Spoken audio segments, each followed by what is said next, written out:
Hi friends, welcome back to our channel. మనం చిన్నప్పటి నుండి పురాణాల్లో కథల్లో వింటున్న శ్రీకృష్ణుడు ద్వారకా నగరం నిజంగానే ఉందా, లేక అది కేవలం ఒక కవి ఊహ మాత్రమేనా?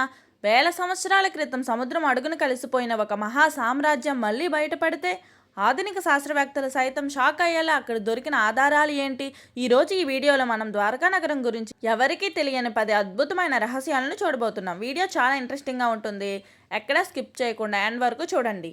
మహాభారతం ప్రకారం జరాసంధుడి బారి నుండి యాదవులను రక్షించడానికి శ్రీకృష్ణుడు సముద్రుడిని భూమి అడిగి ఈ నగరాన్ని నిర్మించాడు. విశ్వకర్మ ఈ నగరాన్ని కేవలం ఒక్క రాత్రిలో నిర్మించాడని చెప్తారు.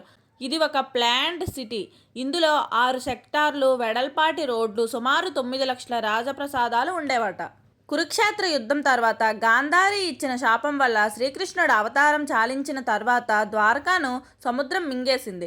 అర్జునుడు తన కళ్ళ ముందే ఒక మహానగరం నీటిలో మునిగిపోతుంటే ఏమీ చేయలేక నిస్సహాయుడులా నిలబడ్డాడు. కానీ సైన్స్ ఏం చెబుతోంది?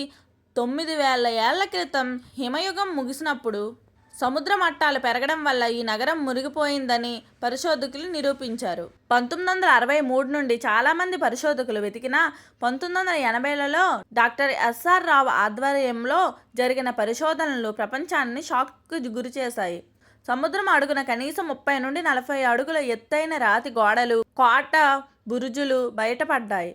అక్కడ దొరికిన మట్టి పాత్రలను కార్బన్ డేటింగ్ చేయగా అవి వేల ఏళ్ల నాటివని తేలింది. మహాభారతంలో ఒక మాట ఉంది, ద్వారకాలో ప్రవేశించాలంటే ప్రతి ఒక్కరి దగ్గర ఒక ప్రత్యేకమైన ముద్ర ఉండాలి. సరిగ్గా అలాంటి ముద్రనే సముద్రం అడుగున కనుగొన్నారు. అలాగే అక్కడ దొరికిన కొన్ని ఇనుప ముక్కలు వేల ఏళ్ళు నీటిలో ఉన్నా తుప్పు పట్టలేదు. అంటే అప్పట్లో వారికి ఎంత టెక్నాలజీ ఉందో అర్థం చేసుకోవచ్చు. శాటిలైట్ చిత్రాల ద్వారా గుజరాత్ తీరంలో సముద్రం అడుగున ఒక నగరం ఆకృతి స్పష్టంగా కనిపిస్తోందని నాసా గతంలో తెలిపింది. ఇది కేవలం పురాణం కాదు, హిస్టరీ అని చాలామంది విదేశీ శాస్త్రవేత్తలు కూడా అంగీకరిస్తున్నారు. ఫ్రెండ్స్, ద్వారకా నగరం మన భారతీయ సంస్కృతికి, విజ్ఞానానికి ఒక నిదర్శనం. సముద్ర గర్భంలో ఇంకా ఎన్నో రహస్యాలు దాగి ఉన్నాయి. భవిష్యత్తులో మరిన్ని నిజాలు బయటపడతాయని ఆశిద్దాం. ఈ వీడియో మీకు నచ్చినట్లయితే లైక్ చేయండి. మీలో ఎంతమందికి ద్వారకాను సందర్శించాలని ఉందో కామెంట్ చేయండి. ఇలాంటి మరిన్ని మిస్టరీ వీడియోల కోసం మన ఛానల్ని ఇప్పుడే సబ్స్క్రైబ్ చేసుకోండి. జై శ్రీకృష్ణ. బాయ్ ఫ్రెండ్స్, నెక్స్ట్ వీడియోలో కలుద్దాం.